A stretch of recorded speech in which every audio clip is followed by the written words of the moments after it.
अब लिखने उखने की कोशिश नहीं करें। हेलो हाय, मैं अपर्णा शुक्ला। कल मैंने आप लोगों को कॉटन बता दिया था और कल मैंने लीलन बता दिया था, तो आज मैं रेशम फटाफट से बता देती हूँ क्योंकि ना टाइम आपके पास है ना हमारे पास है। ठीक है, चलो शुरू करते हैं। पहले हम रेशम जानने से पहले उसके हम उत्पाद के बारे में जान लेते हैं, उसकी थोड़ी सी कहानी जान लेते हैं। रेशम 2500 साल पहले चाइना में शुरू हुआ। रेशम को वस्त्रों की रानी कहा जाता है। रेशम की खोज कैसे हुई? रेशम की खोज हुई, रानी थी, वो बगीचे में टहल रही थी। टहलते समय वो सहतूत के पेड़ के पास टहल रही थी और सहतूत के पेड़ के पास टहलते टहलते वो जब वहाँ पहुँची तो उसने देखा कि उसके जो है सहतूत के पेड़ के पास वो जब पहुँची तो उसने देखा कि वो वहाँ पर वो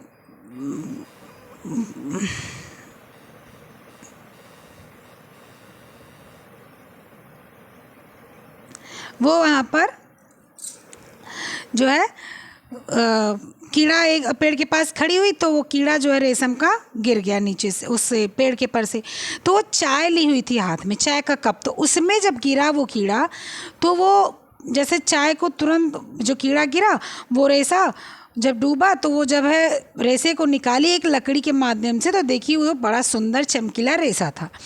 तो कहीं कहीं कहा जाता है कि रेशे को जो है उसके माध्यम से, रेशे के माध्यम से राजा को एक स्कार्फ या मफलर बनता है कि रेशे को से राजा को वस्त्र तैयार करा के अपने आदमियों के माध्यम से प्रेजेंट कराएगा।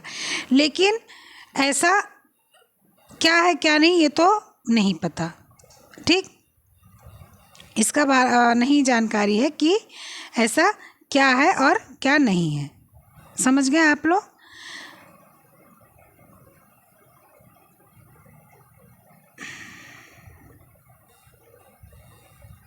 ठीक है, तो हाँ, तो ये देखो आ गया। ठीक है, फिर तो इस तरह से क्या हुआ, रेशम आया। ठीक है, अब रेशम एक प्राकृतिक जानवर यानी जानतो रेशा है, प्रोटीन युक्त रेशा है, क्योंकि रेशम कीड़े से प्राप्त होता है और कीड़े का जो प्रोटीन होता है वही रेशम होता है। रेशम से ही सुंदर रंगीन साड़ी बनती है, कुर्ते बनते हैं, महंगे कपड़े बनते हैं, यहाँ तक का पीताम्बरी जो होते हैं वो भी, पीताम्बरी वगैरह भी रेशम से बनती है। रेशम का उद्योग राजघरानों में अत्यधिक संरक्षण प्राप्त हुआ। इतिहासकारों के अनुसार मोहम्मद तुगलक ने 1325 ईस्वी से 1350 ईस्वी तक इस उद्योग को बड़ा संरक्षण किया। इसी काल में मिस्र से अबुल अब्बास अहमद नामक एक यात्री आया। उसने अपने वर्णन में लिखा कि सुल्तान के कारखाने में रेशम की बुनाई करने वाले 400 कारीगर कार्य करते हैं। ये कारीगर प्रत्येक प्रकार के शाही पोशाक बनाते हैं और वर्तमान समय में सबसे ज़्यादा रेशम कहाँ बनाया जाता है? जापान में बनाया जाता है। रेशम का कीड़ा सहतूत के पेड़ पर पाला जाता है जिसको मलबरी भी बोलते हैं।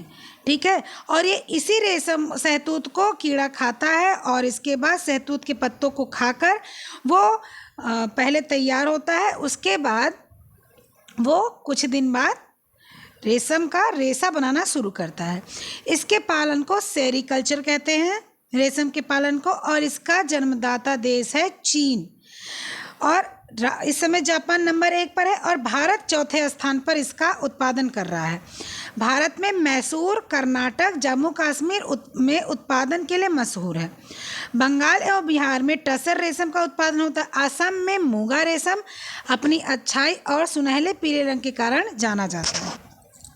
देखो, रेशम का जो कीड़ा होता है वो बहुत छोटे से पहले आता है, तितली के जैसे होता है, आता है, अंडा देता है, फिर उसके बाद अंडे से वो आगे बढ़ता है, आगे से लार्वा से फिर कोकून ऐसे से होके आगे बढ़ता है। तो रेशम जो होता है, तो रेशम इतना बढ़िया कपड़ा होता है, रेशा होता है कि लोग सब इसको पहनना चाहते हैं। रेशम महंगा होता है, क्यों? क्योंकि रेशम में चमक बहुत अच्छी होती है, तो रेशम महंगा होता है। रेशम को बनाने के लिए कितना दिन का समय लगता है? रेशम को बनाने के लिए पहले अंडा, फिर लार्वा, फिर प्यूपा, फिर कीड़ा, ये इतने अवसर को पहले तैयार कराया जाता है। फिर जब कीड़ा बाहर निकल जाता है तब उन्हें 10 दिन तक सुंदर कटी हुई शहतूत की पत्तियों का भोजन दिया जाता है। फिर इस अवसर पर कीड़े की विशेष रूप से देखभाल की जाती है। कीड़ा 5 क्रम की अवस्थाओं से गुजरता है, लेकिन 4 ही हर जगह दिया होता है। प्रत्येक अवस्था के अंत तक वह अपनी त्वचा त्याग देता है और अधिक वह बड़ा हो जाता है, क्योंकि वो इतना खाता रहता है कि वो बड़ा होता रहता है। ठीक है। फिर कृत्रिम जगत का रेशा, रेशम जो है वो एक फिलामेंट है। क्यों? क्योंकि वो रेशा है, मीटर में नापा जाता है, तो मीटर में नापा जाने की वजह से ये फिलामेंट रेशा है। कृत्रिम जगत, कृत्रिम नहीं, प्राकृतिक, ये गलत छप हो गया है, प्रिंट हो गया है। प्राकृतिक जगत का सबसे लंबा रेशा रेशम है। ठीक, एक है ऊन, एक रेशम प्राकृतिक जगत में। जानतो जगत में, तो प्राकृतिक जगत में वानस्पतिक वाला भी प्राकृतिक में ही आता है, लेकिन वो तो स्टेपल में ही आ जाता है सारा। लेकिन ये रेशम फिलामेंट में नापा जाता है। कीड़ा बहुत लंबा ये क्या करता है, 300 से 1800 मीटर तक का रेशा तैयार कर देता है। रेशम का जो कीड़ा होता है, बॉम्बैक्स मोरी जो होता है, ठीक है, ये 8 के आकार का, अंग्रेजी के 8 के आकार का नाक से अपने रस से वो अपने कोकून के चारों तरफ लपेट लेता है। 24 घंटों में ही कीड़ा इतना अधिक रेशा अपने चारों ओर लपेट लेता है कि वह स्वयं उसी में छुप जाता है। रेशम का कीड़ा वर्ष में 3 बार निकाला जाता है। 3 बार रेशम का कीड़ा निकाला जाता है। अच्छा देखो, रेशम के कीड़े को मार दिया जाता है, क्योंकि रेशम अगर बढ़िया चाहिए तो जब रेशम कोकून में रहे तभी जो है, जब कीड़ा रहे रेशम के कोकून के अंदर तभी।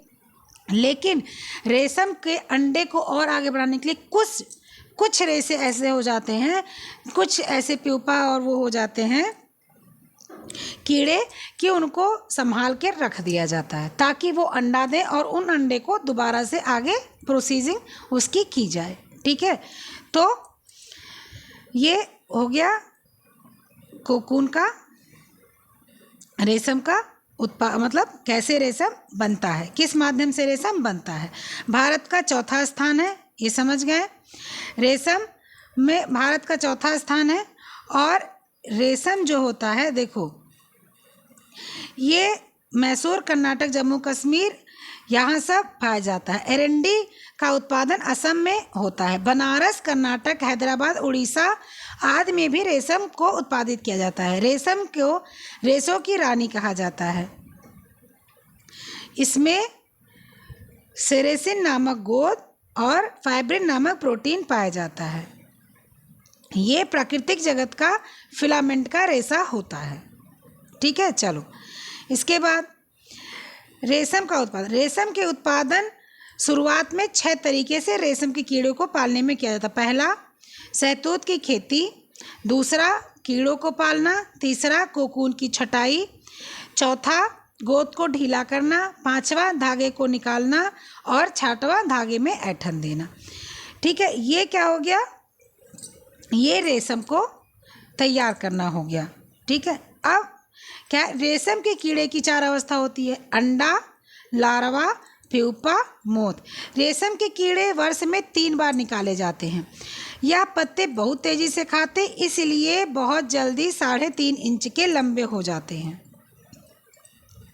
ठीक, रेशम का उत्पादन। रेशम का उत्पादन कैसे होता है? सबसे पहले रेशम का उत्पादन सॉर्टिंग मतलब कोकून की छटाई। ठीक है, सॉर्टिंग मतलब कोकून की छटाई। फिर स्काउरिंग मतलब शुद्धिकरण। फिर ब्रश करना, यानी ऊपरी परत में जो गोंद लगा है उसको हटाना। स्पिनिंग यानी कताई, यानी इसको धागा तैयार करना। डिगमिंग यानी गोंद को हटाकर अच्छे से उसके गोंद को साफ करना, कुछ हद तक गोंद साफ हो जाता है। रंगाई, रंगाई की जाती है। प्रिंटिंग, फिर इस पर रोलर या बाटिक छपाई की जाती है। परिसज्जा, फिर इस पर जो है माड़ वगैरह या कलरिंग वगैरह ब्लीचिंग वगैरह की जाती है, फिर इसको बाहर बढ़ाया जाता है वेटिंग प्रोसीजर, क्योंकि इतनी प्रोसीजर गोंद वगैरह निकालने के बाद रेशम बहुत हल्का हो जाता है, तो इसको थोड़ा और भारी करने के लिए इस पर गोंद से उस पर भार को बढ़ाया जाता है। ठीक है, इस पर भार को बढ़ाया जाता है। ब्रश करना जो होता है वो ब्रश कर साफ कर लच्छी बनाई जाती है। पहले कोकून की छटाई कर ली जाती है, कौन सा अच्छा है और कौन सा खराब है। कोकून की छटाई कर ली गई, उसको शुद्ध कर लिया गया, फिर ब्रश से ऊपरी गंदगी को हटा दिया गया, फिर काट के धागा बना दिया गया, फिर डिंगमिंग करके गोंद हटा दिया गया, फिर रंगाई, उस पर कलर चढ़ा दिया गया, फिर प्रिंटिंग कर दी गई, छपाई कर दी गई, फिर फिनिशिंग कर दी गई, परिसज्जा कर दी गई, फिर बेटिंग प्रोसेस कर दिया गया, जो है वेट बढ़ा दिया गया। सिल्क की कताई विशिष्ट कारीगरों द्वारा की जाती है। रेशम की गांठों को खोलकर फिर एक बार इन्हें रेशे के आकार और आकृति, रंग, लंबाई, मात्रा, बनावट आदि के अनुसार बांधा जाता है। इसमें ब्लीचिंग की जाती है ताकि रंग साफ हो जाए, रेशम साफ हो जाए। ठीक है, फिर क्या है, नेक्स्ट क्या है कि रेशम जो है, रेशम की विशेषता दो होती, एक भौतिक, एक रासायनिक। भौतिक विशेषता क्या होती है, संगठन है CHON, carbon, oxygen, hydrogen and nitrogen. Protein वाला रेशा, इसमें 95% फाइब्रिन, प्रोटीन और सेरेसिन गोंद मिलकर रहता है, और जो बचा हुआ है वो गंदगी होती है। सूक्ष्मदर्शी रचना, चिकना, कोमल होता है, दो अलग रेशों से बना होता है। इसको रेशा कर, जहाँ देश लिखा है उसको रेशा कर लेना। व्यास कितना होता है, 0.0059 इंच से 0.001118 इंच तक होता है। लंबाई इसकी होती है रेशम की कितनी, रेशम की लंबाई मीटर में नापी जाती है, मीटर में नापी जाती है। ये 800 से 1200 मीटर तक होती है लंबाई इसकी, 800 से 1200 या 1800, 300 से 1800 भी माने। थोड़ा सा देखो टाइपिंग में एरर है, तो टाइपिंग उसको सुधार लेना। यहाँ पर क्या है कि 300 से 1800, कहीं 300 से 1800 है और कहीं 800 से 1200 मीटर होती है। ये उज्ज्वल क्रीम, पीला और बढ़िया चमकदार, बुरा है ना, यहाँ बुरा नहीं हुआ, पीले रंग का होता है। मजबूती प्राकृतिक रेशों से ज़्यादा मजबूत होता है, सारे प्राकृतिक रेशों से ये ज़्यादा मजबूत होता है। इसमें फफूंद नहीं लगता है, अपितु कीड़ा लगता है। इसमें इलास्टिसिटी अच्छी होती है लेकिन ऊन से कम होती है। प्रतिस्कंदता मतलब कि दबाने पर दोबारा फूल जाता है, उसको प्रतिस्कंदता कहते हैं। इसमें अच्छा होता है लेकिन ऊन से कम होता है। नमी 10% सोखता है, ज़्यादा नमी नहीं सोखता, इसलिए रेशम को गर्मी में नहीं पहना जाता बल्कि ठंडक में पहना जाता है। रगड़ का हानिकारक प्रभाव पड़ता है, धूप का और जो है कड़ी धूप का और प्रकाश का भी हानिकारक प्रभाव पड़ता है। अम्ल का प्रभाव ज़्यादा नहीं दिखता है लेकिन तेज नहीं करना चाहिए वरना रंग खराब हो जाता है। क्षार का प्रभाव रेशम पर ज़्यादा पड़ता है, इसलिए थोड़े कम हल्के क्षार करने चाहिए। रंग जल्दी चढ़ जाता है लेकिन उतरता भी जल्दी है। विरंजक यानी ब्लीचिंग ज़्यादा नहीं करनी चाहिए, विरंजक को इसमें कम करना चाहिए, हल्का करना चाहिए। ठीक है, अब मैं कुछ चीज़ें ऐसी ये तो किताबी भाषा थी, वो मैंने बता दिया। अब देखो, जो रेशम होता है ना, बढ़िया जो कोकून होता है वो रेशे से प्राप्त किया जाता है, लेकिन जो रेशम में से कोकून रेशा फोड़ कर बाहर निकल जाता है वो रेशा अच्छा नहीं होता है, उससे अच्छे। ठीक है, वस्त्र बनाने के लिए अच्छा रेशम अगर चाहिए तो उसमें कोकून जब रहे तभी उसको निकालकर गर्म पानी में डाल देना चाहिए, तभी कोकून अच्छा निकल जाता है और रेशम अच्छा बनता है। यह एक वैभवशाली उच्च कोटि का रेशा है, यानी इसको पहनने पर राजसी बड़मनसाहत का जो है बड़मनसाहत झलकती है। रेशम पहनने के लोग बोलते हैं ना रेशम की साड़ी पहनते हैं, रेशम पहनने का मतलब होता है कि आदमी अमीर है, बड़ा आदमी है। इसको प्योर रेशम को बहुत कम ही अच्छे मध्य वर्गीय लोग पहन पाते हैं, इसको उच्च मध्य वर्गीय लोग थोड़ा बहुत पहन सकते हैं और जो उच्चतम वर्ग के लोग हैं वो तो बहुत अच्छे से पहन सकते हैं। ठीक है, अब जो कता हुआ रेशम होता है, कता हुआ रेशम जो होता है वो कटे फटे टूटे व्यर्थ रेशों से बनते हैं। रेशे कम चमकदार और थोड़े मोटे किस्म के होते हैं। जो ये रेशम जिसको कोकून फोड़ के कीड़ा बाहर निकल जाता है उसकी बात हो रही है। कपास के रेशे की भांति धुनाई करके बटकर ऐठन देकर ये धागा तैयार कर दिया जाता है। टूटे फूटे कोकून से रेशे प्राप्त किए जाते हैं, इनसे उतना अच्छा कपड़ा नहीं बनता है। सुनहरे पीले रेशे होते हैं। वस्त्र बनने हैं तो लच्छी नहीं तैयार की जा सकती है, इनसे कम मूल्य के वस्त्र बनते हैं। इनसे निम्न कोटि के वस्त्र बनाए थे जिसको हर कोई पहन सके ऐसे। ठीक, इतना ये एक व्यवहारिक हो गया जो जानना जरूरी था। ठीक है, अब क्या बोला जाएगा कि रेशों में रेशम का रेशा मजबूत होता है। प्राकृतिक रेशे जितने भी होते हैं उनसे और रेशे तैयार हो जाते हैं। ठीक, फिर इसके बाद क्या होता है, ये हो गया उत्पादित रेशम। लपेटा हुआ कता हुआ, लपेटा हुआ मतलब कि उसमें वो है कोकून है और उसको पानी में डाल दिया गया तो वो बढ़िया रेशा बन गया, और कोकून बाहर निकल गया तो वो रेशा कटा हुआ हो गया, यानी उतना बढ़िया नहीं बना। ठीक है, ये सारा रेशम के बारे में हो गया। अब हमारे ख्याल से रेशम के बारे में कुछ भी बचा नहीं होगा। मैंने जितना जल्दी और जितना थोड़े में सारे को एक साथ इकट्ठा कर सका उतना कर दिया। ठीक, फिर भी हवा का प्रभाव रेशम पर अच्छा उतना नहीं पड़ता है, खराब पड़ता है, इसीलिए इसको बहुत ज़्यादा हवा वाले उसमें नहीं पहना जा सकता। घर्षण का प्रभाव बुरा पड़ता है क्योंकि रेशम मुलायम होता है। रेशमी वस्त्रों में संकुचन होता है, धोने पर यह प्रभावित नहीं होता है, गीला होने पर यह सिकुड़ता नहीं है और ना ही फैलता है। मजबूती